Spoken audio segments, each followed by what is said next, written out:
Knicks and dimes? Knicks and dimes. Knicks and dimes. Yeah, you got that roll up, son? Sponsored by Just Dimes.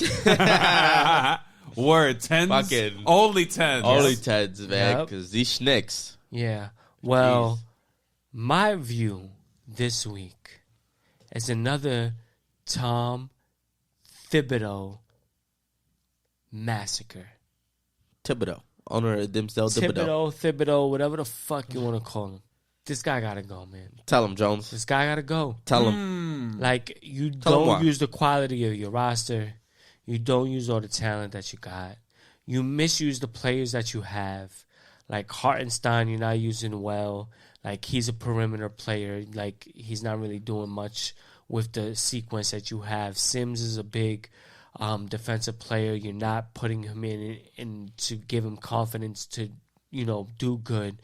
Now, all of a sudden, you just take an RJ out of your fucking fourth quarter rotation, which is like crunch time, which is like how That's good for his confidence, right, Jones?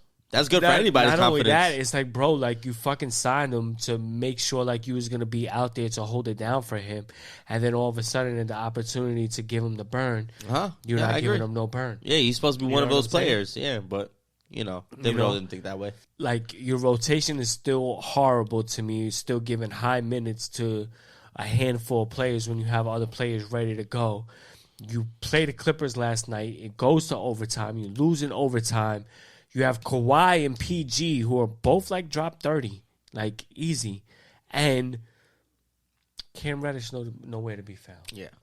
Like, you're not going to tell me that Cam Reddish can't stand there and guard either one of them. He's one of their better perimeter in terms of defenders. Yeah. Like, no, his personal physique, body. You know what I'm saying? He's like, one of their better. He can match up with PG. Yeah, and Kawhi. He's one of the better perimeter defenders. He is. But you don't make the move. You don't make the move, and like we go to overtime. Like we had it, then they tie it up, and now we go to overtime. Like unbelievable, but like still have the opportunity to redeem yourself in the overtime period, and we lose it. Yeah. So it's like, I legit think that it's Thibs that's the problem. Because when you look down our roster, up and down our roster, it's not as bad as most people think. Like how Ann just said in the West, we would be a top 5 team, not even worrying about the fucking play-in. But we're in the East where it's gotten a lot more competitive over the last maybe 3 seasons. Yeah, 2 or 3 seasons. And now we got to hold our own. We got to be way better than a 500 team. Yeah.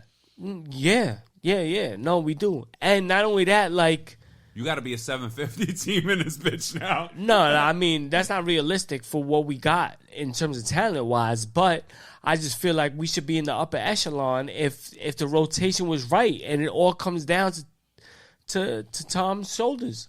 It's his decision making, you're definitely and it's right. not. And to me, it doesn't cut it because you have quality players to come off the bench also, and not playing RJ at the end of the game.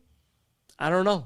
To me, I just feel like if you had different play calling, in the crunch time, then you would be all right. But you're not even doing that. Go ahead, bro. Let me hear what you got to say. I just want to start off by saying, I hope y'all see it. Shout out to my lady. Love you, baby. For the hoodie. Word up. You know what I mean? For the Knicks. Word. When we came up, we're like, yo, let's do Knicks and dimes. We didn't start this with the intent of being negative all the time. But it's hard not to be. Mm-hmm. You know what I'm saying? It's like hard not to be negative. Word. Because if it's not one thing, it's another. So, today, you brought it up. We tackling Thibodeau. We could bring up the laundry list of issues with Thibodeau. It was the minutes. You overrunning our players, right? Mm-hmm. We got no bench. Fucking threw Derrick Rose to the ground. Now he got no more career left, right? Now it's you fucking benching one of our promising star supposed to be players, in the fourth corner of minutes. Yep. You know what I mean? When we need him. Killing his confidence. Killing his confidence. When we got players that should be in that you deem not to be in because you just think they're young. Because you think because of your ideology, it's better than the actuality. You like that? Mm-hmm. You know what I'm saying? Because, bro, it's ridiculous. His format, his philosophy in winning games, which isn't bad if it was 1998. If that makes sense. The league's changed. You know what I mean? Like you gotta the league's different, especially with the players that we got. You gotta kind of build your system with the talent. Right. You know what I mean? It's gotta change a little bit. You know what I mean? And he hasn't done that. He hasn't actually even budged in terms of doing that. And the benching of RJ Barrett, like, I have no fucking idea. Why would you do that? Are you telling me in no situation that you think RJ Barrett is better than any other player you put in for him for any situation? Yeah. What are you talking about? He's a critical part of our team. We need him to play well. But we're always going to put the team first. And we thought the group that was out there gave us the best shot. Most of the times, he's finishing the game. So just get out there and play. Yeah, no. Listen, he's not a great 3-point shooter, but it's not like you fucking got 5 people out there that are fucking great at threes. Like what are you talking about? No, like how 2 weeks ago, he comes through. It's like the end of the game. We have no timeouts, and he drives the whole court and just bangs it on the team. Yeah, and gets it another overtime game. And here's another. So how thing. you gonna act like he doesn't like? Right.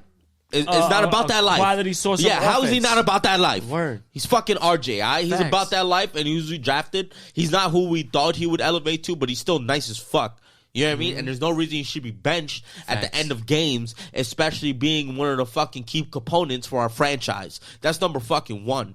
Number 2, one of the fucking common denominators in terms of why we're losing these fucking games in the fucking fourth quarter or overtime is him.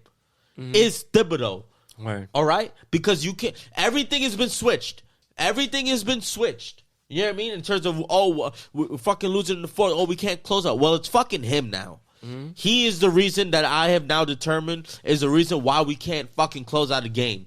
Why we could fucking give up 15 points with 5 minutes left in the fourth, or why we have to fucking drop 20 fucking points in the fourth with 5 minutes left to get to OT and then lose it. It doesn't make fucking sense, bro.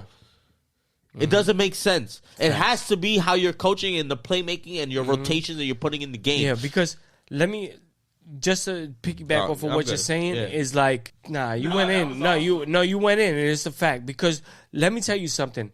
The coach's job is to get his team in a position to win the game. You feel what I'm saying? That's more or less the bare minimum of what he needs to do. Mm-hmm. When your team's talent is already getting you into the position to win the game, that's when you have to use your coaching strategy, genius, strategic, whatever it is, to be the difference maker into winning the game. Yes. You know what I'm saying? Yes. So it's like a two-sided thing. It's not just getting you into the position to win the game. Like if we're down and I make some moves and we make a run and we get us back into the game, bang. We're down 2, 3, whatever it is, 2 minutes left.